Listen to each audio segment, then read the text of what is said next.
श्रीमद् भगवद गीता प्रथम अध्याय श्लोक क्रमांक 8 और 9।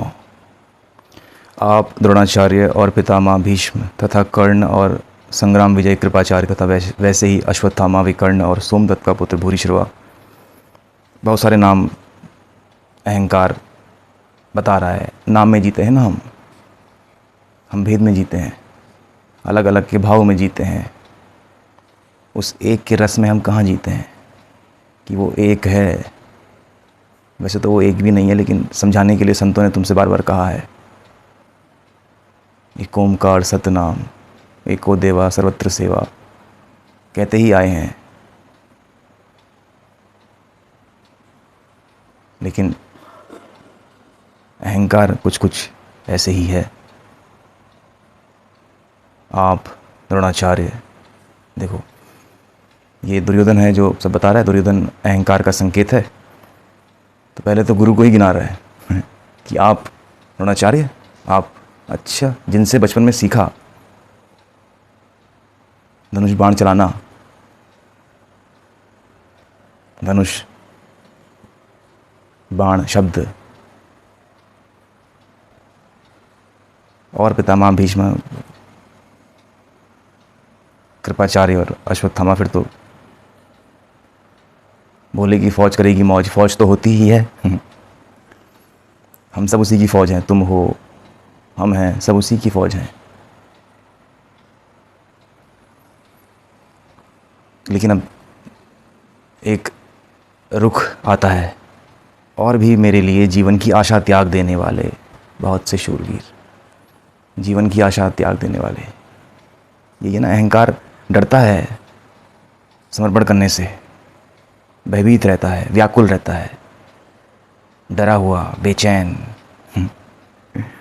इसको अपने भीतर होते हुए तुम्हें दिख रहा होगा, दिखता होगा, तो भयभीत रहता है। जीवन की आशा तक त्याग देते हैं। अहंकार ऐसा खेल खेलता है कि जीवन की आशा भी हम त्याग के बैठ जाते हैं।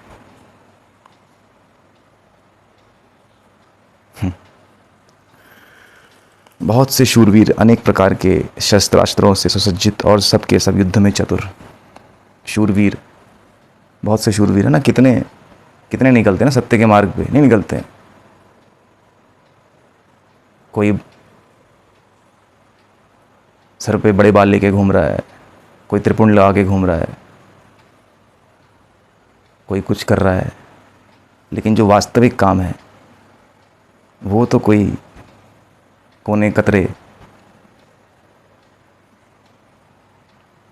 दो चार मूर्ख लगे पड़े होते हैं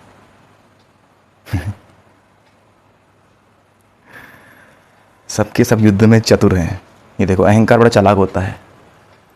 अहंकार बहुत चालाक होता है, इसीलिए तो भक्ति इसको समझ नहीं आती है।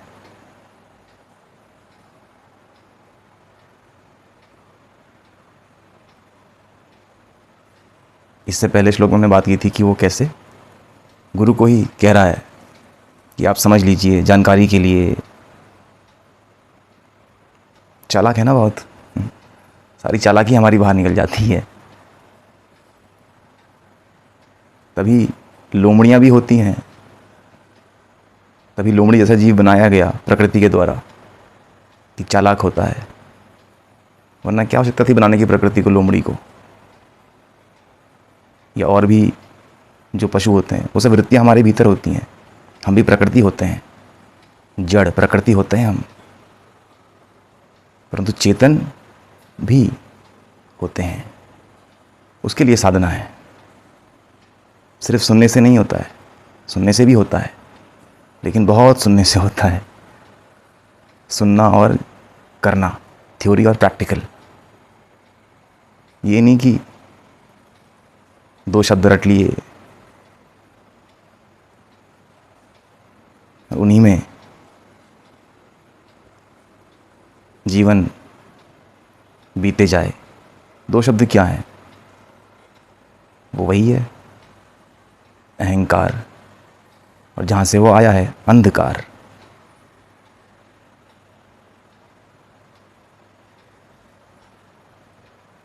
भगवत गीता बहुत गहनतम से गहनतम ग्रंथ है। हम प्रथम अध्याय में ही फंस जाते हैं, अधिकतर जनमानुष इसी में हम घूमते रहते हैं।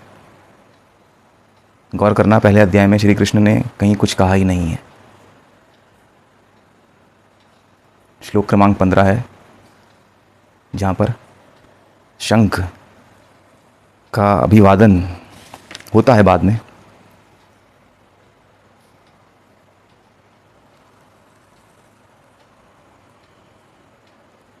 श्लोक क्रमांक 14,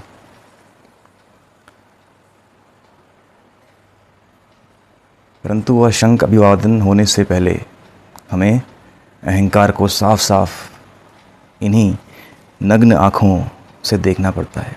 और वो तभी संभव है जब हम समर्पित हैं, जब हम भक्ति भाव में जी रहे हैं। आप भक्ति भाव में हैं समर्पित,